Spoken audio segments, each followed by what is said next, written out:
یہ کیا ہے؟ یہ تو چلتے نہیں مارکیٹ میں، کیوں دے رہے ہو؟ کیوں دے رہے ہو؟ یہ چلتے نہیں ہے مارکیٹ میں۔ کہا نہیں چلتے ہیں تو کیا ہوا؟ تمہارے والد کو لیتے پورے بازار میں پورے علاقے میں مشہور ہے کہ فلاں درجی صاحب چھوٹے سکے بھی لے لیتے، اس لیے میں نے سنا تھا تو میں بھی چلایا۔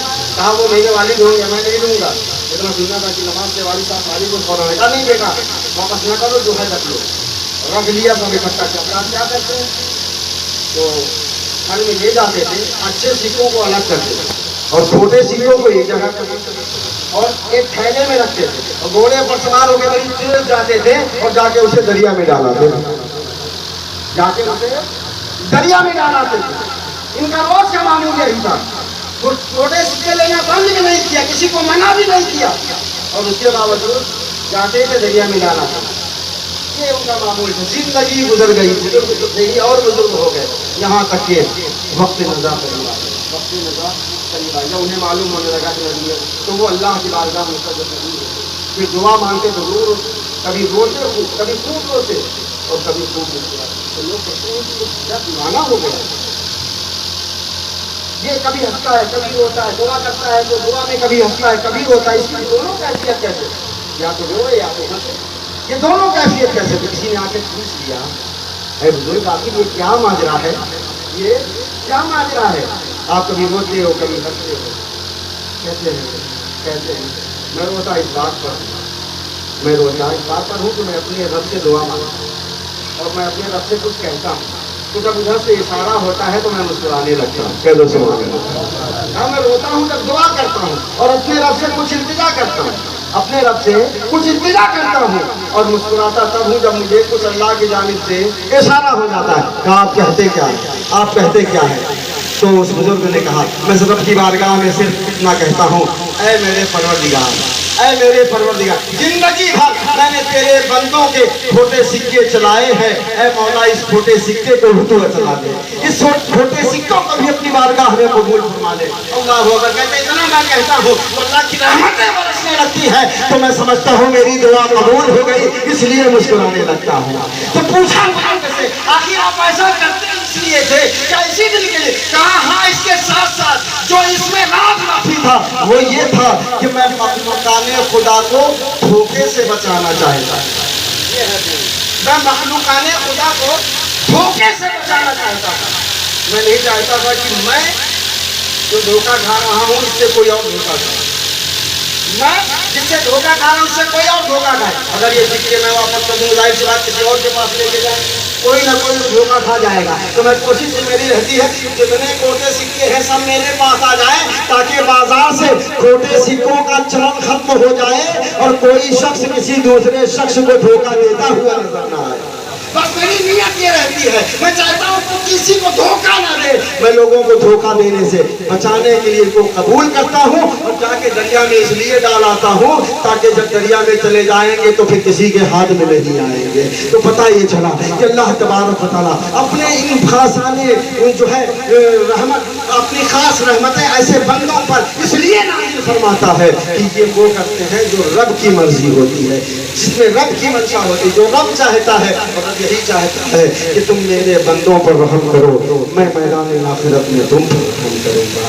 اور حدیث شریف میں آیا جو میں نے قرآن کے دو حدیث پاک کی تلاوت کی تھی، فرمایا من لا یرحم، جو رحم نہیں کرتا، ایک دم صاف لفظوں میں، جو رحم کا مزاج نہیں رکھتا، جو رحم کرنا نہیں جانتا یا جانتا ہے لیکن اپنی تند مزاجی اور سخت زبانی کی وجہ سے کسی پر رحم نہیں کرتا، تو حدیث شریف میں آیا لا یرحم، پھر اس پر بھی کوئی رحم نہیں کیا جائے گا۔ اب وہاں یہ نہیں کہ اللہ نہیں رحم کرے، وہاں کا لا یرحم، کوئی رحم نہیں کیا جائے گا، مطلق ہے یہاں، یعنی اس دنیا میں دنیا والے بھی اس پر رحم نہ کریں گے اور میدان آخرت میں خدا بھی ان پر رحم نہیں فرمائے گا۔ تو اللہ تبارک و تعالیٰ ہم سب پر اپنا کرم فرمائے اور اپنے محبوبان جو ہے دربار سے ہم سب کو سچی پکی نسبت اور ان سب سے رابطہ عطا فرمائے اور میدان آخرت میں رسول گرامی مقام صلی اللہ علیہ وسلم کی